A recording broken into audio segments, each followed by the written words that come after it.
because I've, an interest. I've always thought like robotics is like pretty cool, and just like seeing already built robot, go around all through the cafeteria, just, driving around, going through, hitting some tables and chairs, looked pretty exciting. I am sure that people were shocked. I know I was, that we managed to be finalists. That was pretty incredible. The advisor for the robotics club is Mrs. Boland. She's an engineering teacher, and she's one of my teachers at St. Rose.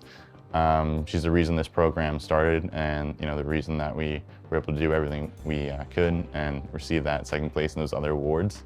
Hi, my name is Barbara Boland. I am the engineering teacher at St. Rose High School, and I am also one of the advisors for the Robo Robotics program, and this year was our rookie year at the high school. She's been very helpful in making sure that this has happened. It's a very large time commitment, and she's been sure, be there, helping us, and not only just like teaching us, but learning with us, learning how all these different things work, and being able to, make the best robot. So I'm very thankful for her that we were able to do all this, and that we have a robotics club. I have a degree in electrical engineering, and I did firmware. I did like the software that directly interacts with the hardware. That's what I did when I was working. I am not mechanically inclined at all. With this program started, I said to myself, I need people that know how to do stuff mechanically, and I need to maybe learn how to do some stuff too. So I've been learning with the kids during this process. I now know how to use a power drill. If you're an engineer, you can teach all aspects of engineering. You could maybe civil engineer? Well, here you go. I'm teaching a course in civil engineering. I got certified, and I know the material that I teach in the course. Everything I'm learning is very useful. All the different teams, going to the competition, all the different teams had like a different role. There were people talking about strategy that would go to like their different partners, since you had a team of two different partners. And they would talk about strategy with you. They'd talk about the designs of the robots. When you go for engineering, you realize that you need other people.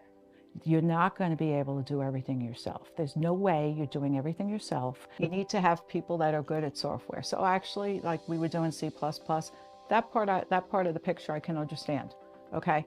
But then we need people that are good with mechanical engineering. You are going to have to rely on other people. There's going to be stuff you know how to do and stuff you really don't understand how to do.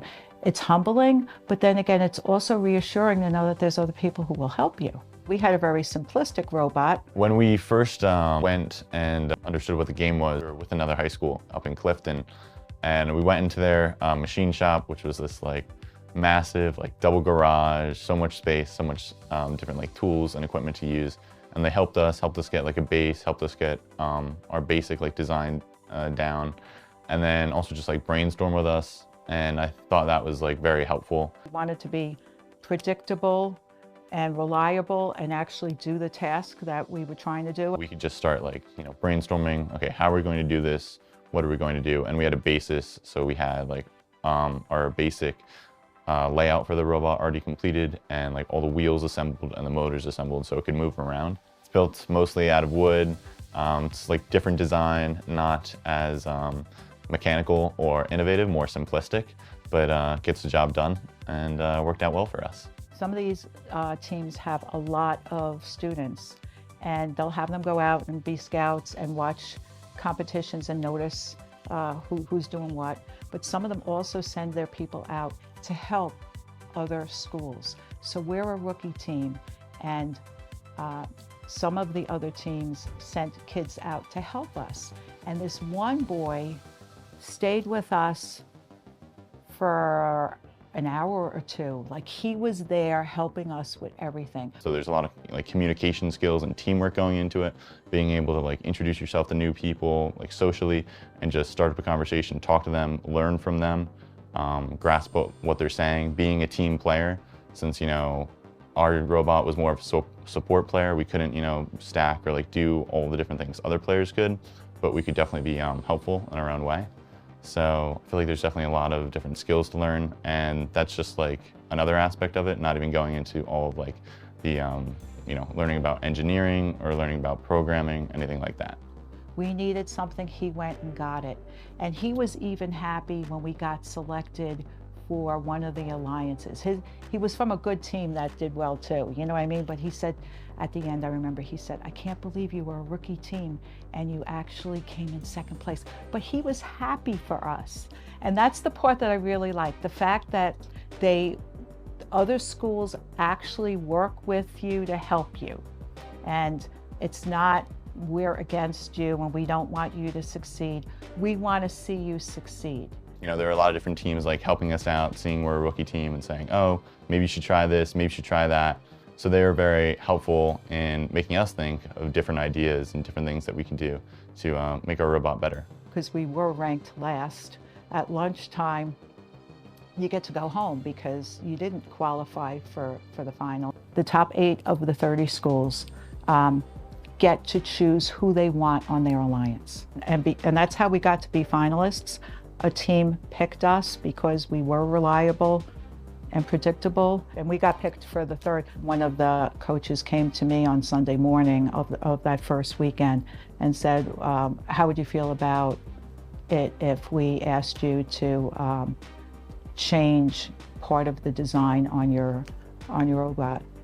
And I said, why do you want to change it? And he explained why. He said, we've been watching it and we have scouts and we've noticed that when the cone does not go, the cone or the cube does not go in, it's because it's hitting something. And if you made it like angled, that problem would go away. So I spoke to our mentor, Mr. Kimber, Ray Kimber, who did a lot of the work and was very vested in it. I thought he might have a problem with it, with making alterations. And initially he did. And so I said to the guy, well, you know, we're going to talk about it and we're going to think about it. So he leaves, and then I talked to Ray and I said, this is our opportunity to go on with them to the finals. I think we should try it and see if it works. Sometimes when you're not fixing everything yourself, you can see the bigger picture easier. So maybe that's why it was easier for me, just to see the bigger picture. But he agreed. So, because it's a great opportunity for the kids. Achieved several awards, one of them being, you know, placing second in one of our competitions, which was very, very good as a rookie team. So very, very nice to have. And then also a few rookie awards for being a rookie team. They also picked us because we were flexible. I wanted to make sure that the man who had approached us knew that. So when all of the alliances were going on, I kind of crept into the room and I said, excuse me, can I talk to him? And he came over and I said, I just want to make sure you realize that we made the change that you were talking about. And he said, yeah, I noticed that. I said, okay. I said, well, you know, I just wanted you to know that we're flexible and we're willing to, you know, to do whatever's necessary for the alliance. And they picked us. People could be on the team, on the alliance against you right now, but then they're working with you on the next match.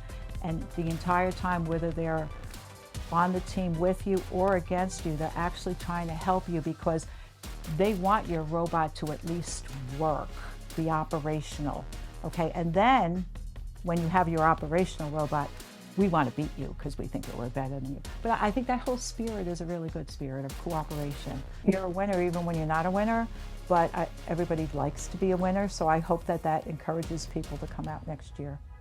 I'm hoping for some more involvement from, I think, my other classmates, getting more people interested at the very least. I would say that they should come and they should try it because that would be the best way of finding out if you like it. Have you ever driven the robot? Because that is a lot of fun. Because one of the parts is being the drive team where you're not exactly designing, you're not exactly programming, you're just playing the actual game. And playing the game is a lot of fun. So I'd say that might interest you. Besides the technical skills, the mechanical, working with tools and the programming, besides that, they learn how to work and communicate. Because these alliances get formed, you find out at the beginning of the day who you're working with, and like every 45 minutes you have a match, and the kids are talking to each other for maybe 5 minutes right before, and they got to get right to the heart of the matter, and they have to listen to each other, and they need to, and it's, all those skills are really life skills. You should support this program just because I feel like it's helped me a lot because first, sometimes it can be a very humbling experience seeing all the different robots and seeing what they're capable of. but it can also be inspiring, inspiring to see what these other teams can create. There are people out there who want to help. I really do need volunteers. Like, I need people who are willing to share their time. It doesn't need to be a lot of time, but yeah. And don't think that just because you never did robotics, you couldn't help, because we need a lot of different kinds of skills. And we might not have as much, but we can do just as well. We can compete with them, and we can aspire to be great. If you don't like what you see right now, you can change it. And if they all figure that part out, I'll be happy.